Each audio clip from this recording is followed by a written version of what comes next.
بسم اللہ الرحمن الرحیم۔ خبردار، ہوشیار، اللہ کے سوا قطعاً تم میں سے کوئی کسی سے امید نہ قائم کرے، اپنے گناہوں کے سوا کسی بات سے نہ ڈرے۔ اگر کوئی چیز نہ آتی ہو تو سیکھنے سے شرم نہ محسوس کرے، اور اگر اس سے کوئی ایسی بات دریافت کی جائے جس کو نہیں جانتا ہو تو کہہ دے مجھے معلوم نہیں۔ غربت ذہانت کو کند کر دیتی ہے۔ ایک غریب آدمی اپنے وطن میں رہ کر بھی پردیسی ہو جاتا ہے۔ ناکارگی آفت ہے، صبر بہادری ہے، زہد خزانہ ہے۔ اخلاق و آداب ایسے جوڑے ہیں جو بار بار نئے نئے پہنے جاتے ہیں۔ ذہن ایک صاف و شفاف آئینہ ہے۔ جب کسی کا اقبال ہوتا ہے تو دوسروں کی خوبیاں بھی اس سے منسوب کر دی جاتی ہیں، اور جب زوال آتا ہے تو اس سے اس کی ذاتی خوبیوں کا بھی انکار کر دیا جاتا ہے۔ جب کوئی بات آدمی دل میں پوشیدہ رکھتا ہے تو زبان سے اس کے اشارے مل جاتے ہیں، چہرہ کے اتار چڑھاؤ سے معلوم ہوتا ہے۔ کسی دوسرے کے غلام مت بنو، جبکہ اللہ تعالیٰ نے تم کو آزاد پیدا کیا ہے۔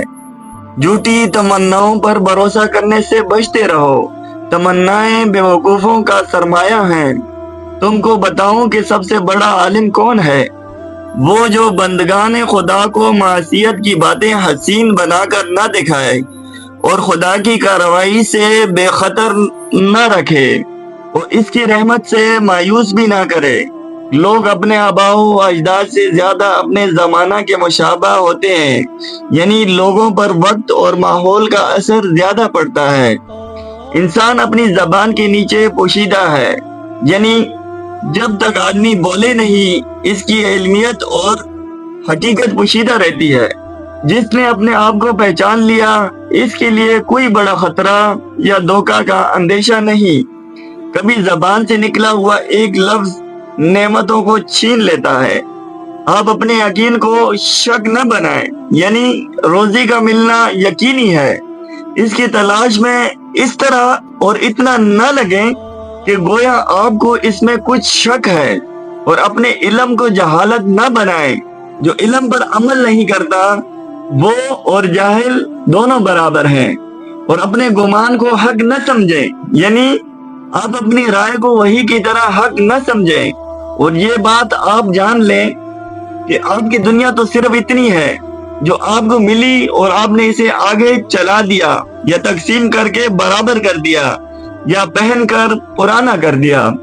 خیر یہ نہیں ہے کہ تمہارا مال اور تمہاری اولاد زیادہ ہو جائے، بلکہ خیر یہ ہے کہ تمہارا علم زیادہ ہو اور تمہاری بردباری کی سے بڑی ہو، اور اپنے رب کی عبادت میں تم لوگوں سے آگے نکلنے کی کوشش کرو۔ اگر تم سے نیکی کا کام ہو جائے تو اللہ تعالیٰ کی تعریف کرو، اور اگر برائی کا کام ہو جائے تو اللہ تعالیٰ سے استغفار کرو۔ دنیا میں صرف دو آدمیوں کے لیے خیر ہے، ایک تو وہ آدمی جس سے کوئی گناہ ہو گیا اور پھر اس نے توبہ کر کے اس کی تلافی کر لی، دوسرا وہ آدمی جو نیک کاموں میں جلدی کرتا ہے۔ جو عمل تقوی کے ساتھ ہو وہ کم شمار نہیں ہو سکتا، کیونکہ جو عمل اللہ کے ہاں قبول ہو وہ کیسے کم شمار ہو سکتا ہے، کیونکہ قرآن میں ہے کہ اللہ متقیوں کے عمل کو قبول فرماتے ہیں۔ سب سے بڑی مالداری عقل مندی ہے، یعنی مال سے بھی زیادہ کام آنے والی چیز عقل اور سمجھ ہے، اور سب سے بڑی فقیری حماقت اور بے وقوفی ہے۔ سب سے زیادہ وحشت کی چیز اور سب سے بڑی تنہائی عجب اور خود پسندی ہے، اور سب سے زیادہ بڑائی اچھے اخلاق ہے۔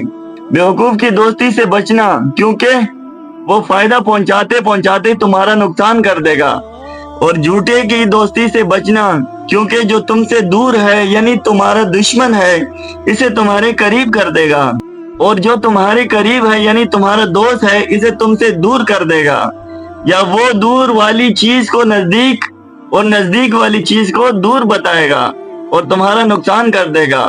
اور کنجوس کی دوستی سے بھی بچنا، کیونکہ جب تمہیں اس کی سخت ضرورت ہوگی وہ اس وقت تم سے دور ہو جائے گا۔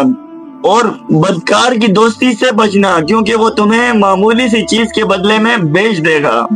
توفیق خداوندی سب سے بہترین قائد ہے، اور اچھے اخلاق بہترین ساتھی ہیں، عقل مندی بہترین مصائب ہے، حسن ادب بہترین میراث ہے، اور عجب و خود پسندی سے زیادہ سخت تنہائی اور وحشت والی کوئی چیز نہیں۔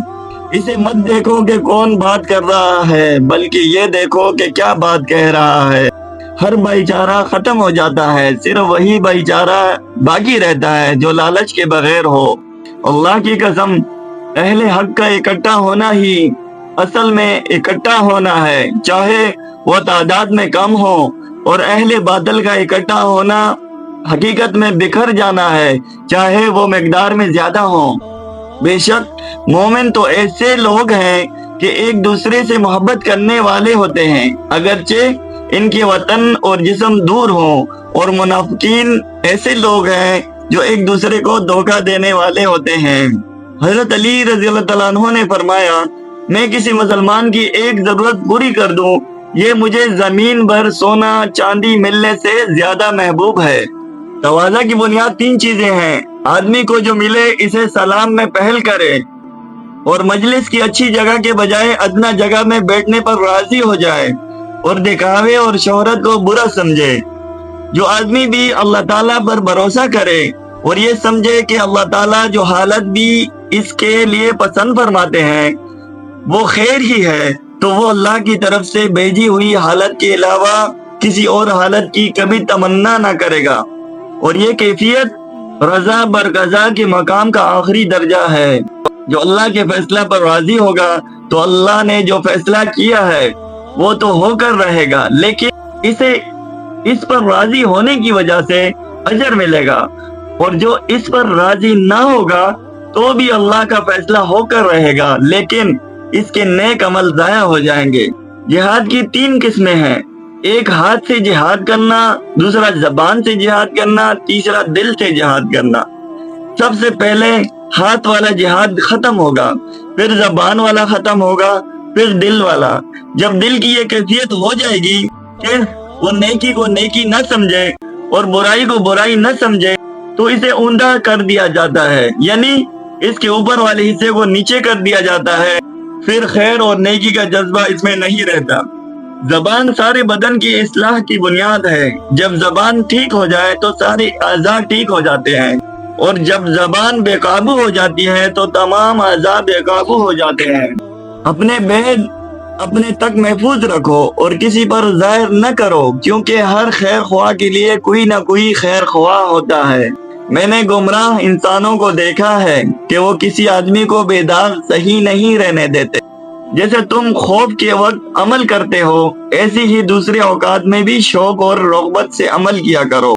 میں نے ایسی کوئی چیز نہیں دیکھی جو جنت جیسی ہو اور پھر بھی اس کا طالب سویا ہوا ہو، اور نہ ہی ایسی کوئی چیز دیکھی جو جہنم جیسی ہو اور پھر بھی اس سے بھاگنے والا سوتا رہے۔ غور سے سنو، جو حق سے نفع نہیں اٹھاتا اسے باطل ضرور نقصان پہنچاتا ہے۔ جسے ہدایت سیدھے راستے پر نہ چلا سکی، اسے گمراہی سیدھے راستے سے ضرور ہٹا دے گی۔ جو جان بوجھ کر محتاج بنتا ہے وہ محتاج ہو ہی جاتا ہے۔ جو بلا اور آزمائش کے لیے تیاری نہیں کرتا، جب اس پر آزمائش آتی ہے تو وہ صبر نہیں کر سکتا۔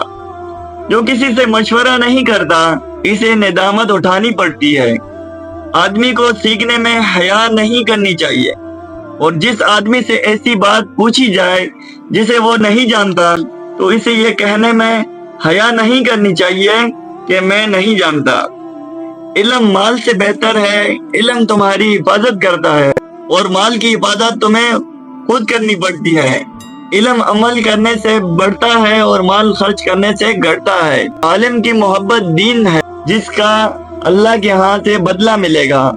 علم کی وجہ سے عالم کی زندگی میں اس کی بات مانی جاتی ہے، اور اس کے مرنے کے بعد اس کا اچھائی سے تذکرہ کیا جاتا ہے۔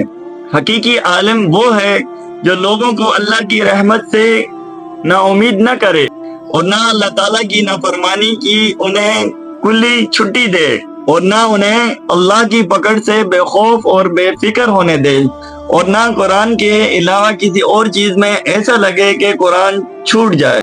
اس عبادت میں خیر نہیں جس میں دینی علم نہ ہو، اور اس دینی علم میں خیر نہیں ہے جسے آدمی سمجھا نہ ہو یا جس کے ساتھ پرہیزگاری نہ ہو، اور قرآن کی اس تلاوت میں کوئی خیر نہیں جس میں انسان قرآن کے معنی اور مطلب میں غور و فکر نہ کرے۔